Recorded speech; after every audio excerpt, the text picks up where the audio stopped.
Welcome to the Sprinkled with Hope podcast.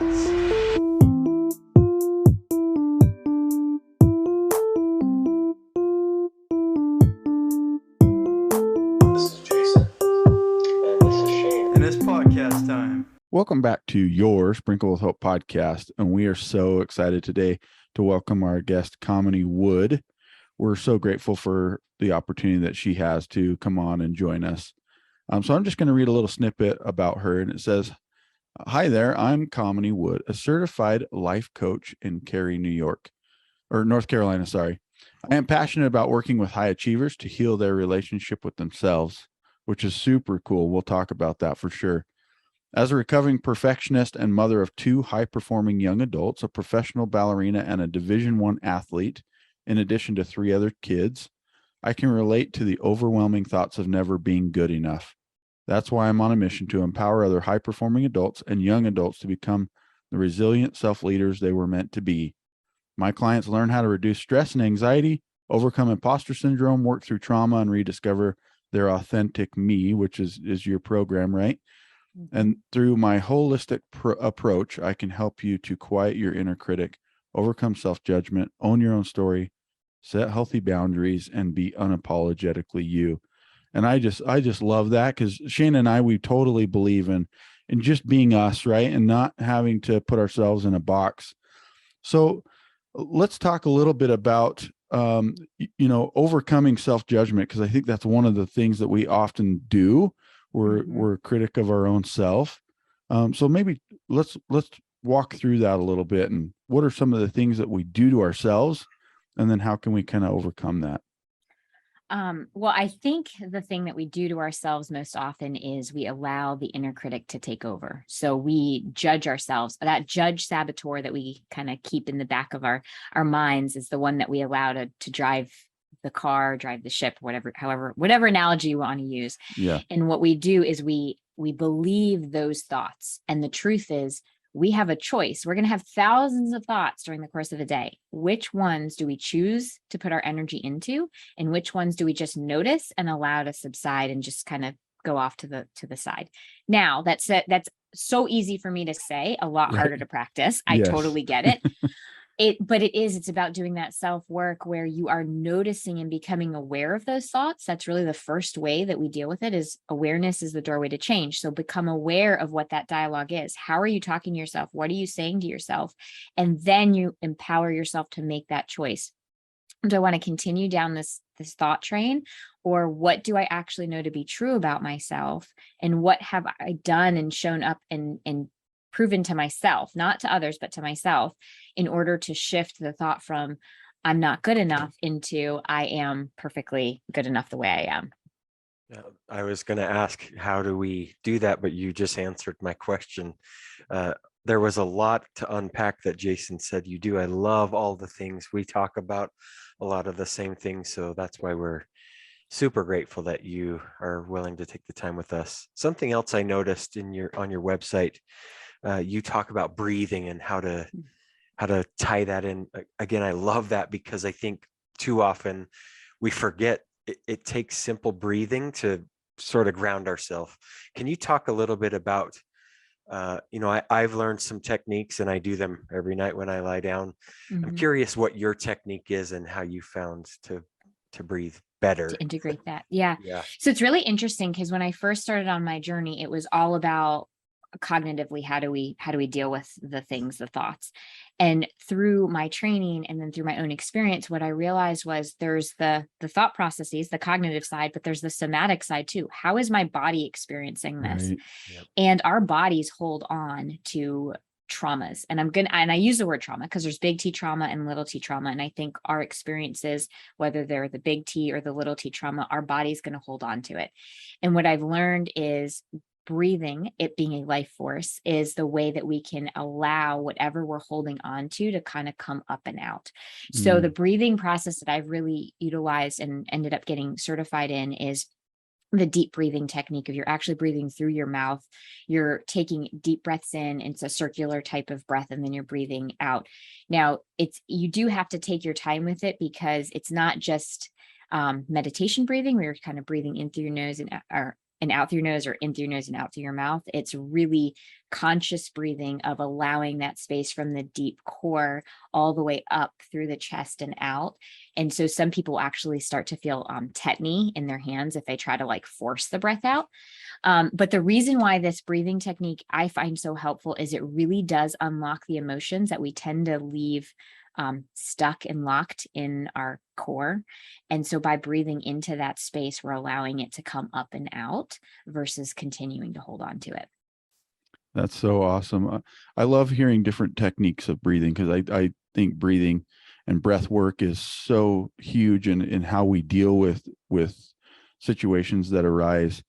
There's something interesting that you said, and it's awareness is that door, right, to overcoming those traumas, or can you kind of talk us through that just a little bit more, and that awareness and what you mean by that, opening that door, and that's the doorway? So a lot of times these false beliefs, I refer to them as false beliefs or limiting beliefs. I use that interchangeably. They are sitting in our subconscious, and we just operate with them running almost as though they're the autopilot, right? They're the autopilot. They just kind of go. We operate throughout our whole day with those as the mechanism through which we're seeing things. Our thoughts are driven by them. Our feelings are driven by them. So when we slow down and we bring those false beliefs or those limiting beliefs up to the surface and we become aware of them, now we have the ability to take our power back and become our own pilot, right? So we're no longer on autopilot, but we can actually choose, what do we do with this thought? What's it about? What's its feeling? I really believe that all parts of us are there for a purpose. So it clearly has an intention, but if we can get curious and compassionate with that and try to understand, what is that limiting belief or false belief trying to accomplish for me? Or what is it maybe trying to protect me from?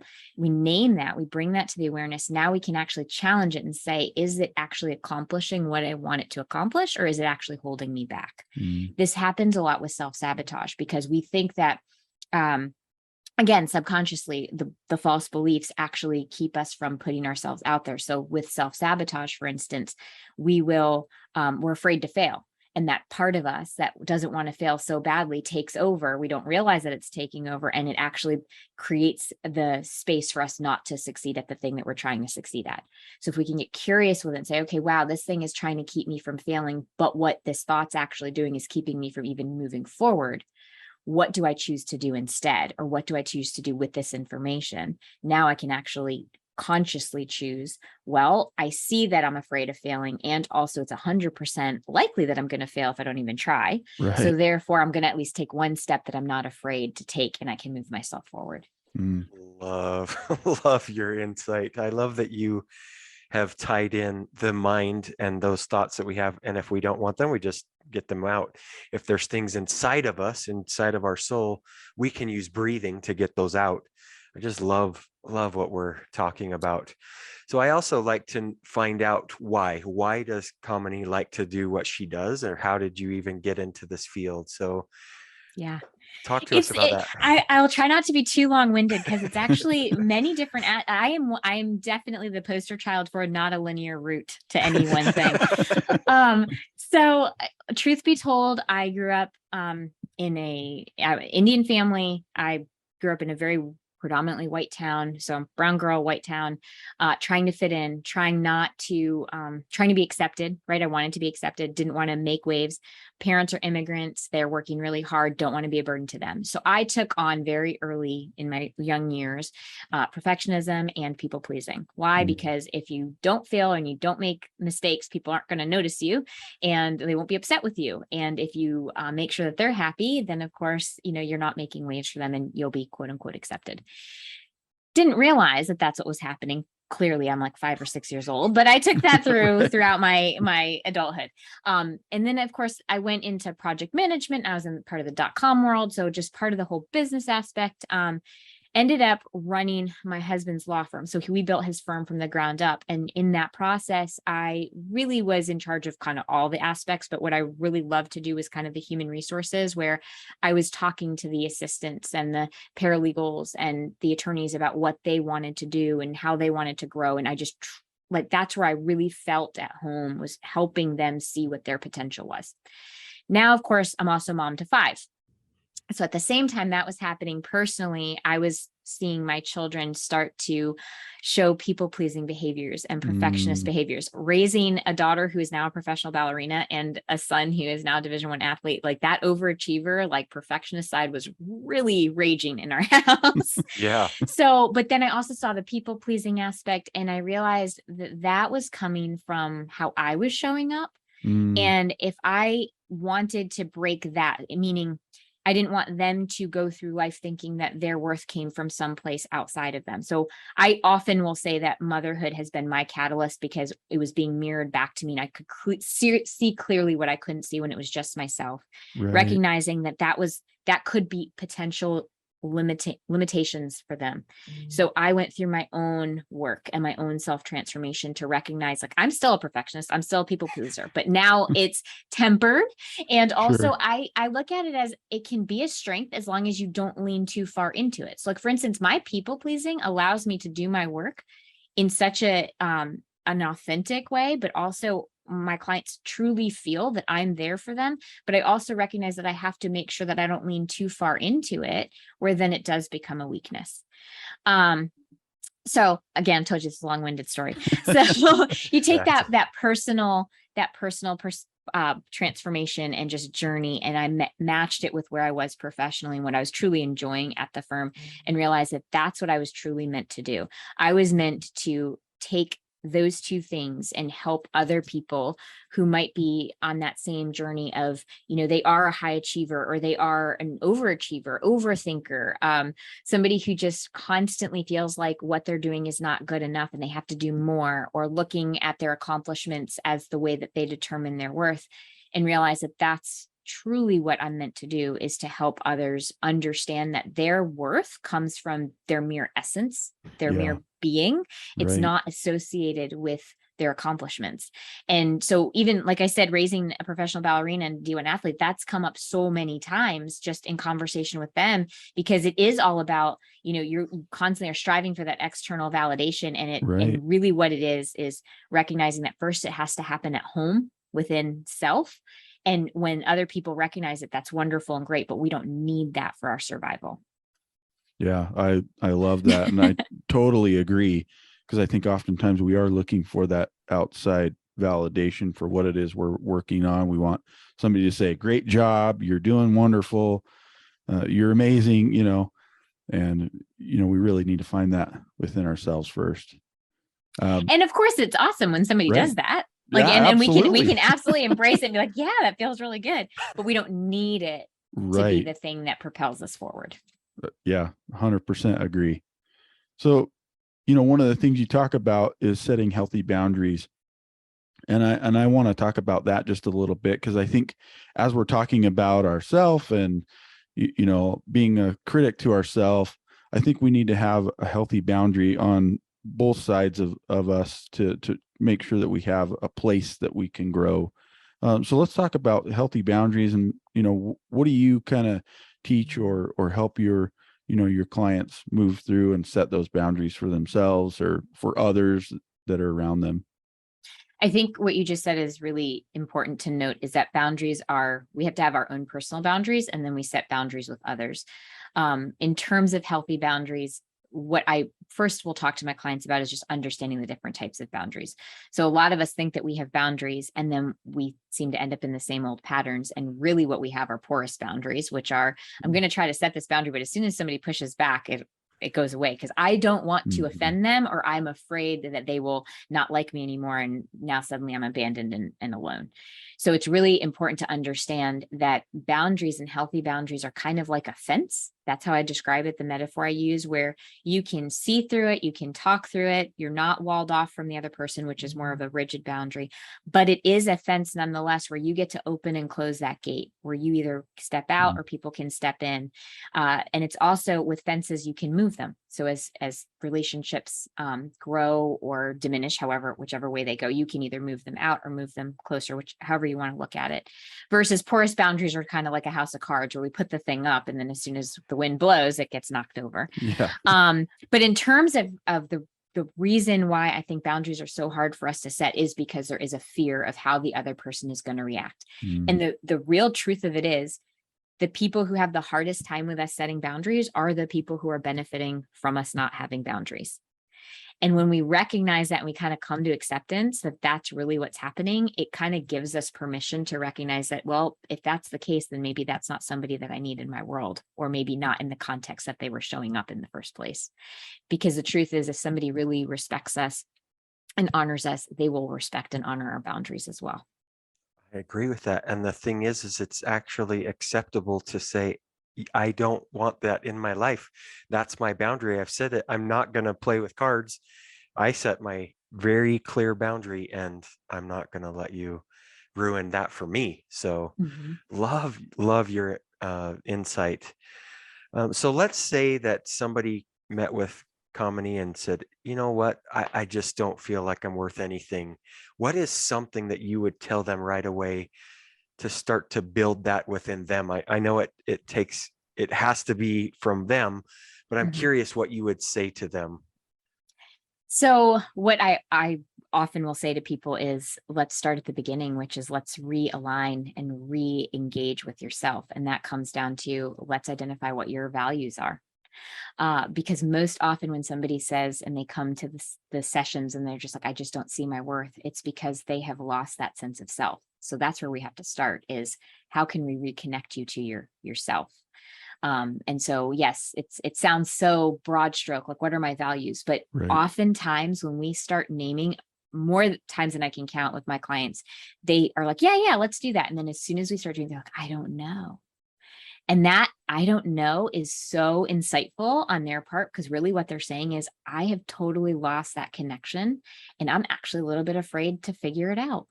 And that opens the door, right? That's the awareness that we were just talking about a little while ago. There's your awareness. It's like, oh, wow, I don't know. Okay, now am I willing to walk through the door and do the investigation, get curious with myself, and really figure out what means something to me. Once we start to reconnect with that, we can start building up from there. So awesome. I love this discussion. So one of the things you say is, you teach your clients to become a resilient self-leader. And what does that mean to you and is it the same for everybody? Like, does that take a different meaning to somebody who's introverted as opposed to extroverted? And let's talk about that for just a second. Well, I do think that it's important to recognize that everybody should be able to give themselves their own, like, permission to define it for themselves, right? That's the whole purpose of this, is you get to define for yourself who you are. My definition and how I look at being a resilient self-leader is, it starts with, deep self-acceptance, where it's, I accept all parts of myself. Imperfect, perfect. Let's even release those labels and just recognize that all parts of myself are fine and okay, and they serve a purpose. When we can come to that place of acceptance and really practice self-love, and I don't mean the commercialized definition of self-love, but like really pay attention to, what am I feeling? What do I need? What are my true desires? What are my gifts? What are my strengths? And really lean into those things. That's how we become our own self-leader, because we're connected to self, and we are connected to the parts of us that make us who we are. Seriously, it's such a great discussion. You have I love how we talk a lot about the mind, and I'm not a professional with the mind, but I just love seeing different insights and learning more about how my mind can work for me, and how I can become a better version of myself. So, Kamini, you're a wife, a mother, a coach, a podcaster, all these things. That's a lot. How do you balance all of this in your life? Yes, I'm also a dog owner, and somehow I ended up being a rabbit owner too, which is just bizarre. Balance is what I realized through my own work and my own self-work, was that balance gets redefined each day. And what I mean by that is, there's not going to be any way to split it and say, okay, it's 25% this and 25% this and 50. Instead, it's allowing it to be malleable and movable based on what's happening in the world, in my personal world. So for instance, right now, son's getting ready to leave for college. A lot of my focus right now is on dorm room essentials. Yeah, right.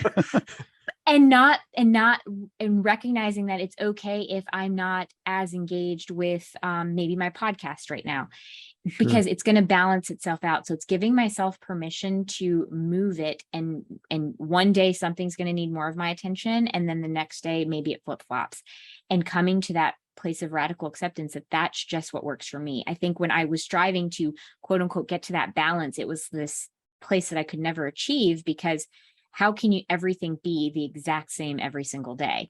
Right. Motherhood actually really taught me that, motherhood of several children, because one day one person needs 90% of your attention. It doesn't mean you love the other children less. It just means Right. that one child needs more of your attention that day, and it's going to balance itself out over time.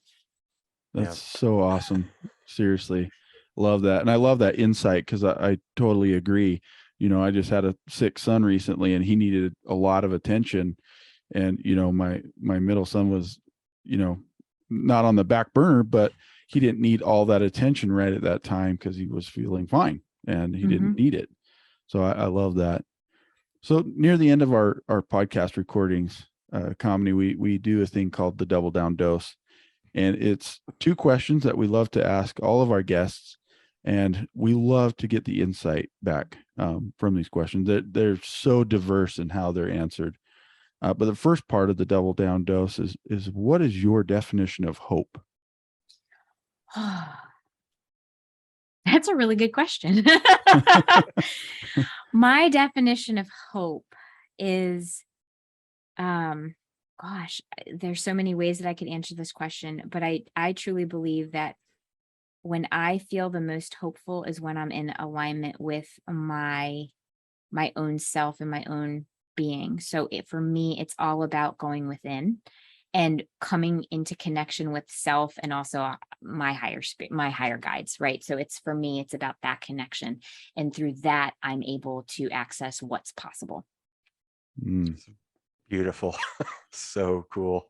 It really is interesting how different every answer to these, and they're simple questions, but sometimes we don't think about them. No, totally. I have never, honest to God, I have not thought of that question before. So thank you for challenging me. So the second part of the double down dose is, how would you define love? Oh, that's a really great question too. So I think love is more of a verb. It's an action. It is how we choose to show up, how we choose to, truly enact it, rather than it being a noun. I'm not saying it can't just be a noun, but I truly believe it's in our actions and how we choose to show up. And so for me, love is about being there for myself, being there for others. And really for me, it's about being really present with another individual. And through that, love can be shown and demonstrated. So awesome. Yeah. This has been a wonderful discussion, Kamini. I really appreciate you coming on with us. And so if we do have listeners out there that would like to get in touch with you and be part of your coaching program, how would they do that? And maybe let's just talk about that for a second. Sure. My website is kaminiwood.com. And then I'm also on Facebook and Instagram and Pinterest with the same handle. It's AuthenticMe. Yes. You are authentic. I have truly enjoyed this discussion, learning more about you, and just I've really enjoyed the insight that you've given us. So Kamini, thank you so much for your time today. We have truly been blessed to be able to speak with you. Thank you guys so much. It's been such a pleasure.